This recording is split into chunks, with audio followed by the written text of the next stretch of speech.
This was a signature win for OKC in Game 5. Taking a 3-2 lead over the San Antonio Spurs, one game away from going back to the NBA Finals, y'all.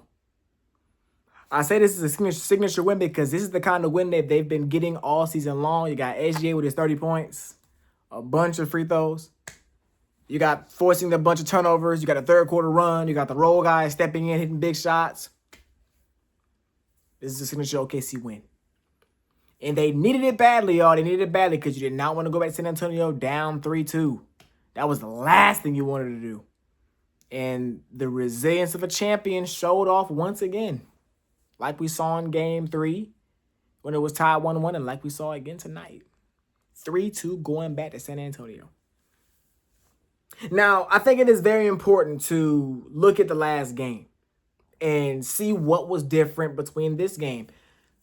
Over the course of the series, we saw the different ways that the Spurs want to defend Shai Gilgeous. We saw them doing the hard doubles. We saw them doing the help, just kind of overloading and packing the paint when he drives, collapsing when he drives. And we saw in Game 4, where they stopped double teaming. They did not send doubles. They just let him go one-on-one. And Stephon Castle did a terrific job defending him. And then those others, the Carusos, the Jalen Williams, the McCains, the Cason Wallaces, all those guys struggled. And it turned into a very bad game for OKC. They only scored 82 points. And it was a 5 for 6 for 33 game. 6 for 33 game from downtown. But tonight, they came out there and they were sparking that thing. They could not miss like they have been able to do for most of this series. Insane, y'all. They did not start doubling again this game. I think they didn't send a double to like maybe late third quarter or early fourth quarter, trying to speed the game up and, force turnovers and stuff like that. But it's crazy. It's crazy. I think this game is also very much about the Spurs. Very much about the Spurs, y'all. Because I think you look at the two teams, you see the differences in their depth. That's been the difference in this series to me, their depth.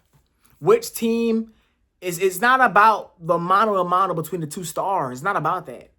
It's about who's going to get the help when they need it the most. Game 1, Wemby went out there and had 40 points and 24 rebounds. And they won the game in double OT. Game 2, he didn't have he had 20 points and 17 boards, but the others for the OKC dropped 50 points off the bench. They win Game 2. Game 3, the bench goes out there and scores 70 points. 70 points from the bench. And then Game 4, the OKC's depth was outplayed by the Spurs' depth, and OKC lost Game 4. And then tonight, it wasn't necessarily the bench, but it was the others. Jared McCain got put in the starting lineup. He dropped 20 points in his playoff start debut. Caruso had 22 points on the bench. He had 0 points in Game 4. So I think it's very tough. Very tough for the Spurs. The Spurs cannot survive Victor Wembanyama not being great in this series. Victor Wembanyama has got to be great. And tonight he was not.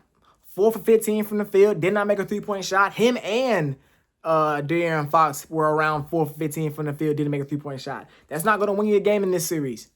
Not when you got Caruso hitting 4 or 5 threes. When you got Cason Wallace hitting threes. That's not going to work. Kenrich Williams came in and hit a couple of shots for them. It's not going to work for sure.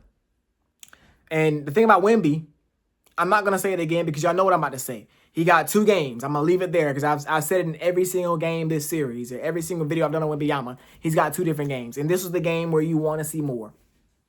Wemby, they showed a graphic. They showed his field goals, his field goal attempts, and they showed whether they won that game or not. When Wembanyama's not shooting the ball, the Spurs are not winning games.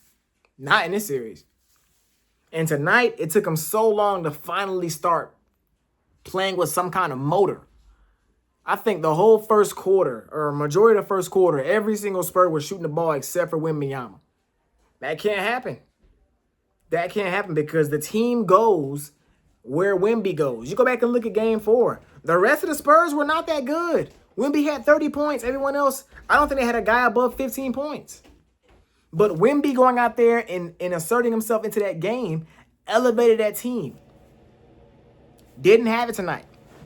Did not have it tonight. I don't know whether he's tired. I think it is a possibility that he's tired because I don't think there's a way that he goes from one game going crazy in game one, then a regular game in game two, then a kind of a regular game in game three as well. Then game four, a crazy game, and then game five tonight having a regular game.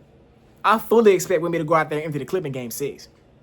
I'm going to say right here, the Spurs may blow them jokers out in game six because they're going to go out there and play, and that's going to set up for a great game seven. I'm hoping the Spurs blow them out in game six so we can get to a game seven for sure. I want a game seven, baby. Come on now. But I say all that to say, man, the Spurs, others have not looked too good in this series. Aside from, game one.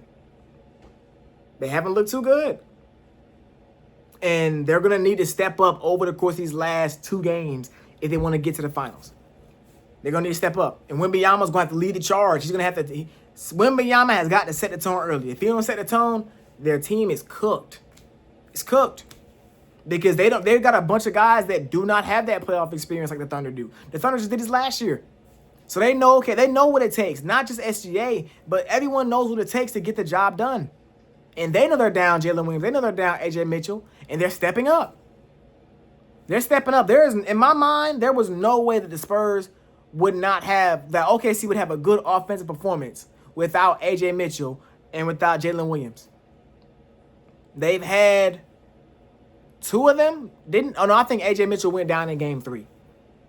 So they had, tonight was the only good performance without them. So looking forward to see what happens in game six. Looking forward to see what happens in game six. Chet Holmgren, boy, that's what we wanted to see as basketball fans. People that watch the sport that I don't got no dog in the fight. I don't care who wins. But Chet Holmgren, we wanted to see if he had that dog in him. He only had 16 points tonight. But coming out the gate, SGA struggling. SGA started out like 0 for 5 from the field. But Chet Holmgren made the plays, made some big plays to kind of keep them in the game at the start. That's what we want to see. Chet, you just made all NBA third team. Show us why you're there. And I think a game like tonight, you kind of think, okay, this is why he made it. He's great defensively, but we want to see this same kind of aggression and drive on offense. Got to keep it going. You got one or two. You got at least one more game left in the series and possibly two. Let's see what you got. Now, a big story of this game is going to be the officiating. And I hate that this series, everything that's going to come out of this series is going to come down to the officiating. Nobody's going to care about nothing. If OKC wins, nobody's going to care about nothing that happened on the court but the whistle. And that's just where we are in society. That's where we are in the sports world. NBA Twitter is an insane place. But I can say, SGA getting 17 free throws is crazy. 17 free throws is crazy. But it's all right. It's all right. We're going to see what happens. That whistle is not going to be the same in San Antonio. I know that for a fact. So a couple of things I'm looking forward to seeing in game six. I want to see if we're going to get a closeout Shea. Shea kind of got rolling in the second half, got to the foul line, got a rhythm, hit a couple of mid-range shots. I want to see Wembanyama empty the clip in game six. Let's see what you got. I think De'Aaron Fox is definitely still dealing with an injury. You see him even on his makes and stuff. He's wincing, getting back up the court. So he's not healthy by no means. Stephon Castle offensively hasn't been too crazy to me this series, outside of a game one and spurts in game two. Dalen Harper had his moments, but he hasn't been too crazy either. We just gotta see what happens. But this turned out to be a very, very good series. Very, very good series. I think OKC is showing why they were the champs and why they got here yet again.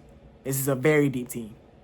To be doing this without your second and arguably fourth, definitely your second and third top creators on offense. To be able to find a way and still have a good offensive game against this level of defense is insane. Oh, I did not talk about the run. The Spurs, offense too, they just look sloppy tonight. Very sloppy tonight. They had 7 turnovers early. And they had a horrible start to the second half. Horrible start to the second half. And that took them out of the game. And they were fighting from behind for the whole game after that. And I think with OKC, you don't want to get to a point where you're fighting from behind. So we're going to see what happens in Game 6. Pop is definitely going to get in their tails after Game 5. We know how Pop do. He going to get in their tails. And we'll see how they bounce back in Game 6. There's no game tomorrow, so there probably will be no video tomorrow night. It just sucks. We're at that point in the NBA where we're getting one game a night for the rest of the season. But going for 2, man. Until next time, we out of here. Yeah.